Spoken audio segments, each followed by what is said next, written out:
live stream to begin in a few minutes. I really hate it. I must hit the wrong button sometimes. Sometimes I'll get it all set up. I'll do the advanced settings. I'll do the scheduling. I'll do the everything. I'll schedule it to begin in the future. And then I mean to click the done button. But instead, I guess I click the go live button. And I don't know if the connection is working, but anyway, I figured I would jump on and document this since I'm not going to be home for about 2.5 hours. All right, I see one. Okay, good. There's Feral Cheryl. Hey there. Okay, good. So hopefully you guys can hear me okay. Well, the reason I'm 2.5 hours away from home is because I just spent 2.5 hours chasing a Scientology investigator from outside my house down to Fort Myers, Florida.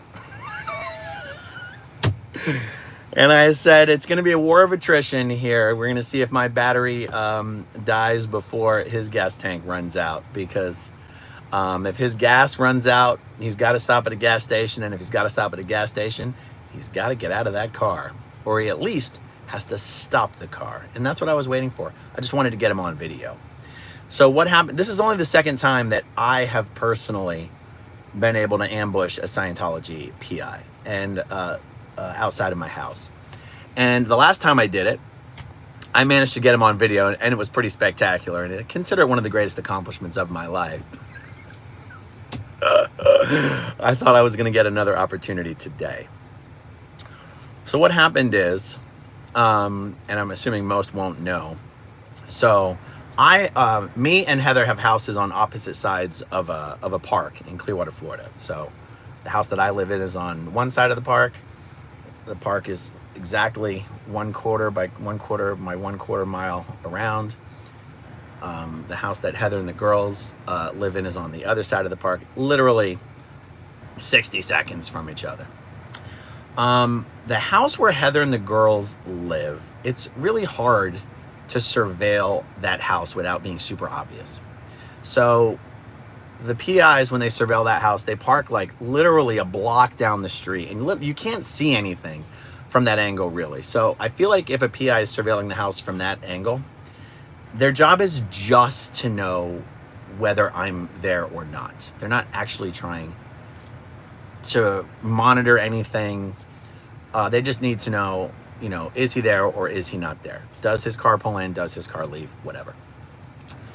So you can't just casually surveil the house. The house where I live on the other side of the park is much easier to surveil because my house is literally on the park, and it's public parking on the other side of the street. People just park there all the time. People sit in their cars there and idle all the time, even if they're just on their lunch break and stuff like this. Okay, so what happened today is Heather sent me a text saying one of my daughters just spotted a silver Nissan slowly driving by the house recording with a camera. I was like, oh, jackpot. And so I got her on the phone. I'm like, tell me everything you can about the car. Silver Nissan, gray, 4 doors, a little bigger, crossover. Blue and white license plate. Very observant. Very observant. Blue and white license plate. That's all the information that she had. I said, okay.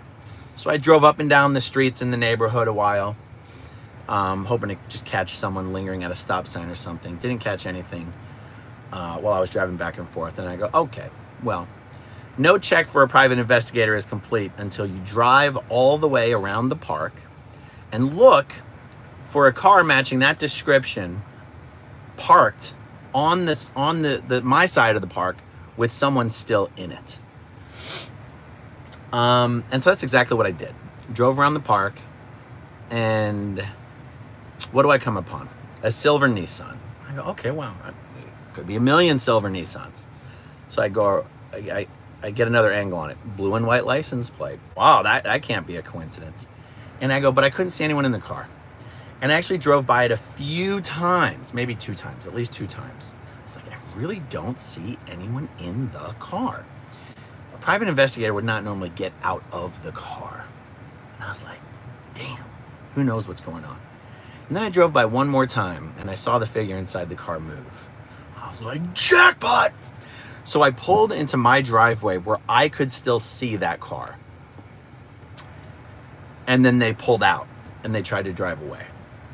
Well, I've got a zippy little Tesla. It's very hard to outrun a Tesla.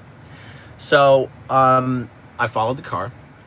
It basically tried to lose me several times on the surface streets of Clearwater and Dunedin. And I called for reinforcements, particularly my good buddy Clearwater George. All I wanted to do was to figure out how to just get to this guy's window. All I wanted to do was knock on the window, stick a camera in the window, get his face on camera. By the way, the thumbnail of this video is the Michigan license plate of the car that was surveilling my homes. And anyone who wants to run that plate and let me know, I'm going to guess it comes up as a rental car. Most private investigators use rental cars.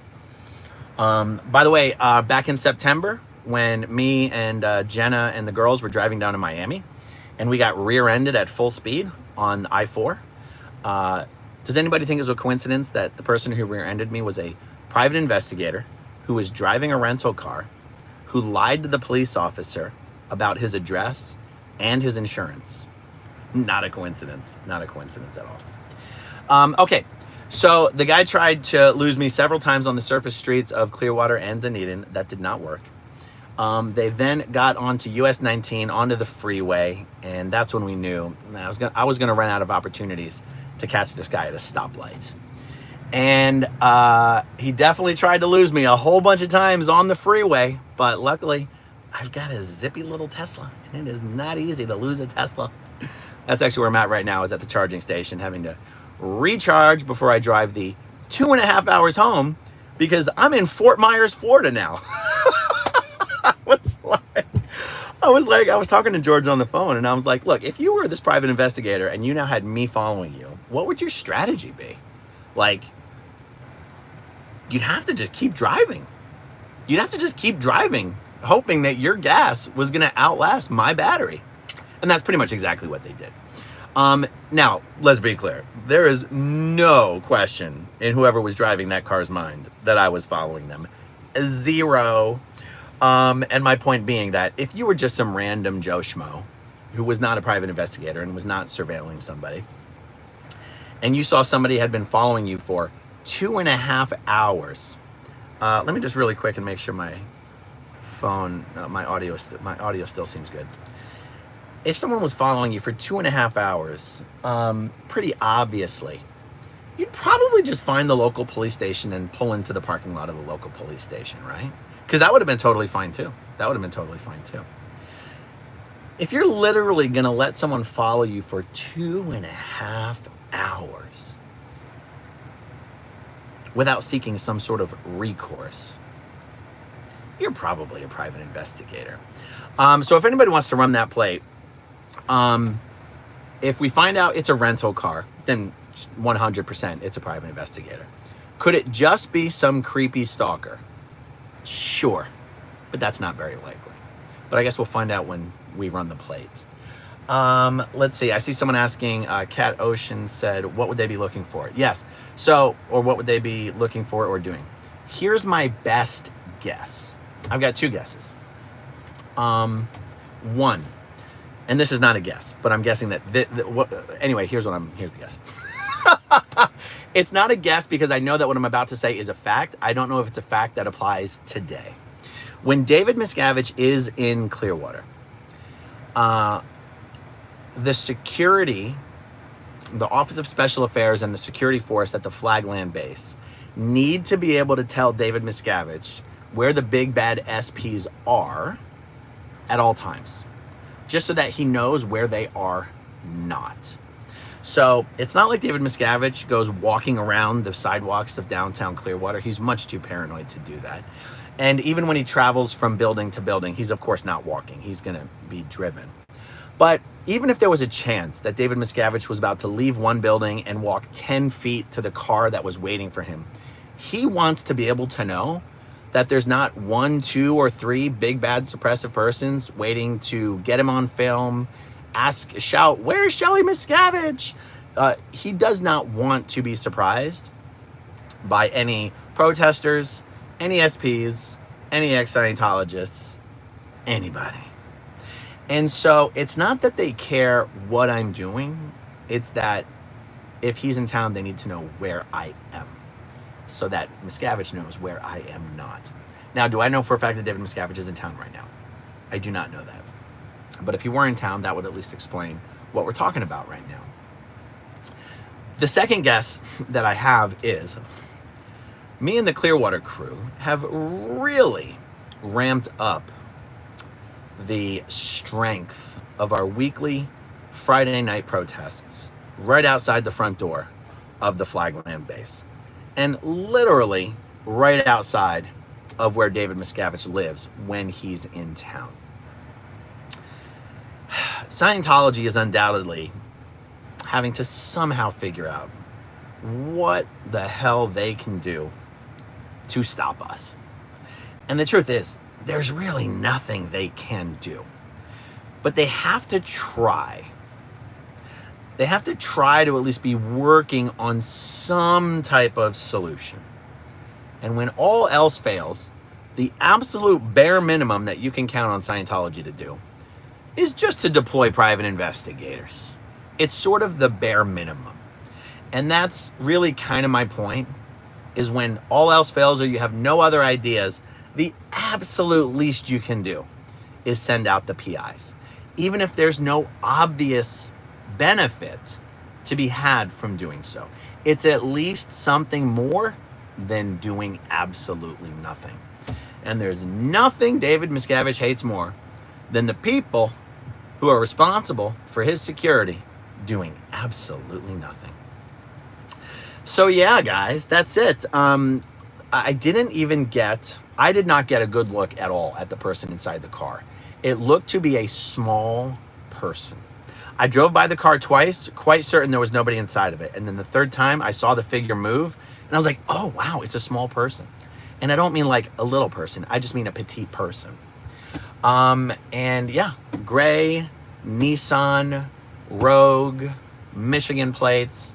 I posted it in the thumbnail. First person to run the plate, shoot me an email, growingupinscientology@gmail.com. Unbelievable, you guys. And I figured, you know what? Did I have some stuff I wanted to do today? Sure. Did I have anything more important than trying to get another Scientology PI on camera who was caught surveilling my homes on a Monday afternoon? Nah, that was pretty much the best way I had to spend my day. Unfortunately, guys, my battery ran out before their gas ran out. It's always exciting. All right, guys, I'm not going to be home for 2.5 hours. I think I got a video or two that I want to do this evening when I get home, but I at least wanted to get this documented right now. All right, guys, thank you so much for hanging out with me. I'll talk to you soon.